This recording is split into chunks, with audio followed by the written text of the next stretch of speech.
Well, of course, it was here last year that we first talked about Max Verstappen, and we saw him running in free practice.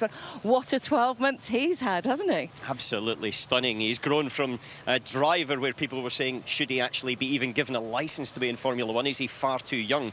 To probably one of the best and most exciting overtakers of the season so far.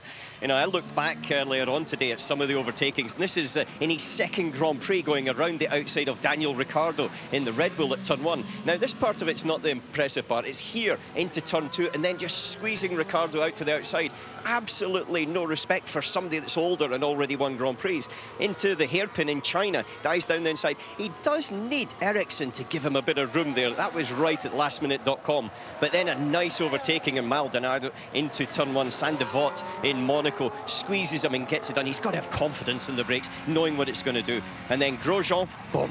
This was probably the low point. Grosjean actually braked later there, and he purely and utterly misjudged it. Yes, was a low point, but in some ways, David, is it a point that as a really good driver you have to go through to find exactly where that limit is? Well, Formula One is so different to anything else he's done. Even if you're coming up from GP2, which is a sort of classic way of doing things, they're faster and they're more physical. You have to get used to the sort of closing speeds and differences that can be there, because of course, starting with 100 kilograms of fuel, different cars are going to react to that in a more positive or negative way relative to the opposition. So there's so much more for him to take in.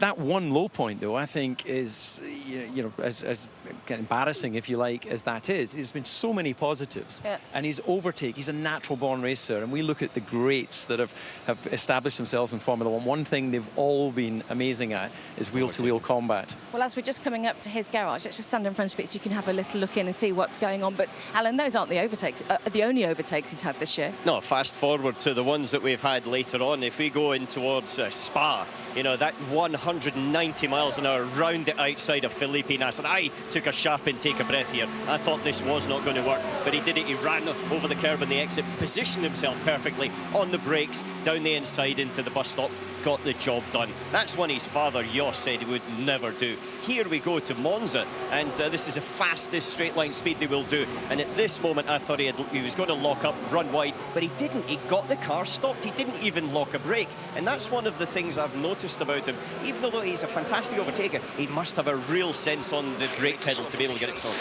Max, just do it. Singapore, you heard it there. That for me was something different. That was him stating that he wasn't just going to roll over. He was very clear he wanted to be in front. He felt he deserved it, and whatever the team said, it wasn't the case. That's the sort of mentality I think you do need if you're going to then make your way in this sport. Well, the team had clearly told him on team radio there to swap positions and let Carlos through. He didn't do that, and you and Eddie said that he should have done that. Alan, do you think he should have done that? Well, I think what has came out of this was that the team hadn't necessarily explained everything in maybe the most clear way beforehand. If they had, yes, he should. He moved out the way. But there was a bit of a misunderstanding there, and for him, he had done the job to get in front. And afterwards, Franz Tost came up and said, no, actually, Max, you were right. And it's a long way to go, but do world champions let their teammates past? Well, I remember Ayrton Senna allowing Gerhard Berger to overtake here to win the Grand Prix. So the answer to that question is yes, even when it includes a win.